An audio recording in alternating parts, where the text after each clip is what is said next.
So weekend வந்துருச்சு. ஒரு அருமையான படமும் வெப் சீரிஸும் சொல்கிறேன், மறக்காமல் பாருங்கள், சூப்பராக இருக்கும். ரெண்டுமே தமிழில் இருக்குது. முதல் படம் ராஷ்மிகா நடித்த த கேர்ள் ஃப்ரெண்ட். இந்த படத்துடைய கதைன்னு பார்த்தீங்கன்னா, டாக்ஸிக் ரிலேஷன்ஷிப்குள்ளே மாட்டிக்கிற ஹீரோயின் அதுலேருந்து வெளியே வந்தாங்க தான் இல்லையான்றது தான் இந்த படத்துடைய கதை. இந்த படத்துடைய கிளைமேக்ஸில் பர்ஸ்ட் அவுட் ஆகிற மாதிரி ஒரு சீன் ஒன்று இருக்கும்.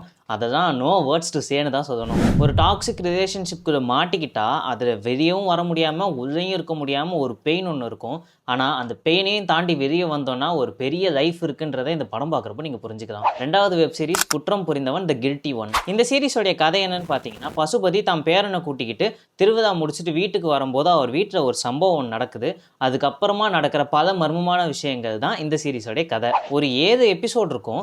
ஒரே ஸ்டேஜில் உட்காந்திங்கன்னா மொத்தமாக பார்த்து முடிச்சிருவீங்க. அந்த அளவுக்கு இந்த சீரிஸ் செம்ம சுவாரஸ்யமாக இருக்கும். நிறைய ட்விஸ்ட்டு, எமோஷன்ஸ், கொஸ்டின் மார்க்னு எல்லாமே சூப்பராக பண்ணியிருப்பாங்க. முக்கியமாக கடைசி எபிசோடில் அந்த நபர் யாருன்னு தெரிய வர்றது ஒரு அன்எக்ஸ்பெக்டட் விஷயமா இருக்கும். இந்த படமும் வெப் சீரிஸும் எந்த ஓடிடியில் இருக்குன்றதை நான் கமெண்ட்டில் சொல்கிறேன்.